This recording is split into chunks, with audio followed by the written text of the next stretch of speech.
Hello friends and welcome. Today I'm going to be discussing some tips about how to improve your sound production on the violin or the viola. But first, if you're new here, my name is Deanna. I'm a professional violin and viola player, and I help aspiring violinists and violists reach the next level in their musicianship and improve their skills. So if that sounds interesting to you, then make sure to subscribe to my channel and tap that notification bell so you don't miss any new videos as they come out.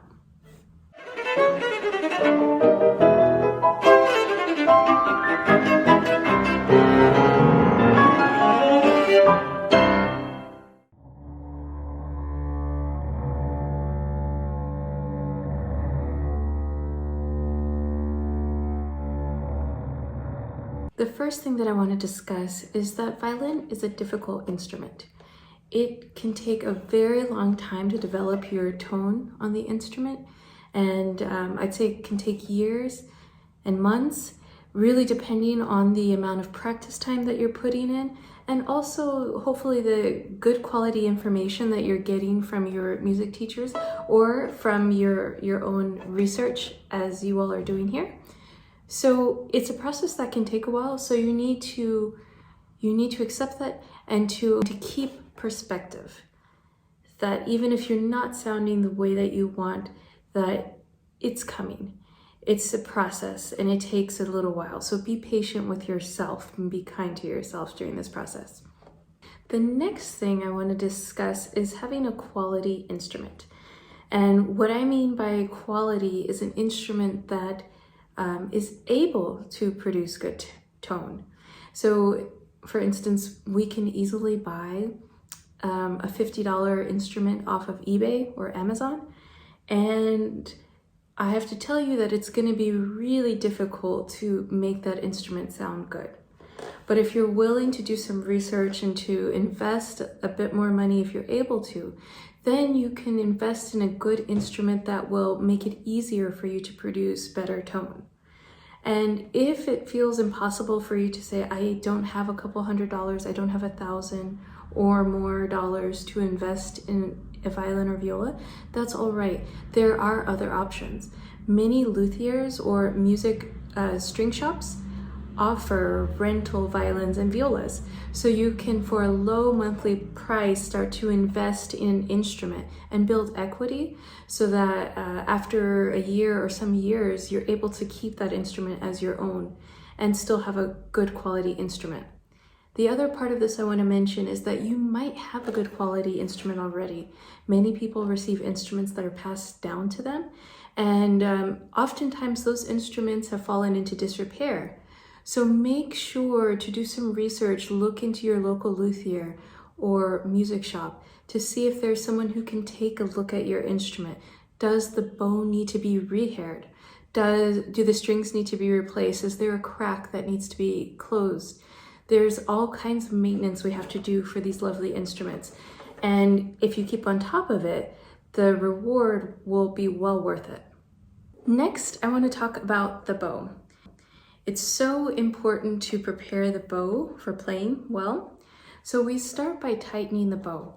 And I want to just advise that you have it about the width of your pinky around the middle of the bow. So I'm not actually going to touch the hair. I avoid touching the hair at all costs because it can pick up any oils or dirt from our fingers. Let's talk about rosining the bow. Rosin is very important because it helps the bow hairs stick to the strings. So I have my rosin here, and what we're gonna do is actually, I take my thumbnail and I make sure to just go over the ferrule, which is the metal part here that the bow hair goes through, and I just cover the edge of the ferrule so that I don't chip my rosin. I take my bow now and I start with some short scrubby strokes up and down the bow. And I would do this 3 or 4 times. I also try to get some rosin on the edge, on the side of the hair, not just on one side, but to be a little bit more dimensional as I apply rosin. And then I'm going to finish up with some long strokes. And the reason that I do that is because horsehair has little spikes on the hair that come out. So I like to finish by just getting those spikes all in the same direction. So now my bow is well rosined. The next thing I want to talk about is playing with the right amount of weight and the right kind of arm weight on the bow. Very often people can think that if they press more into the string from above, they'll get a better sound. They might get a louder sound, but the quality of that sound is not good. And that's because it's missing resonance. The strings are not ringing like they should. We're actually choking off resonance. So don't press from above. Actually feel more that you pull the string from side to side. You pull and push the string. And then you get a sound that's open and ringing. And that also ties into having a straight bow. This is really important, but often overlooked by beginning musicians. And I want you to think of the instrument, the violin or the viola, as having different lanes on a highway here. So we can choose which lane we want to be on, and we stick to that lane. That is the best way to drive. We don't want to be one of these drivers that's swerving all over the highway, in and out of lanes. That's just horrifying. So we choose a lane and we stick with it. This is why it's also very important to practice with a mirror, because in the beginning, when you're looking with your aerial view down to the area of the bridge and the bow, you can actually feel like this is straight, but you can clearly see that it's not. So we can see actually that this is straight.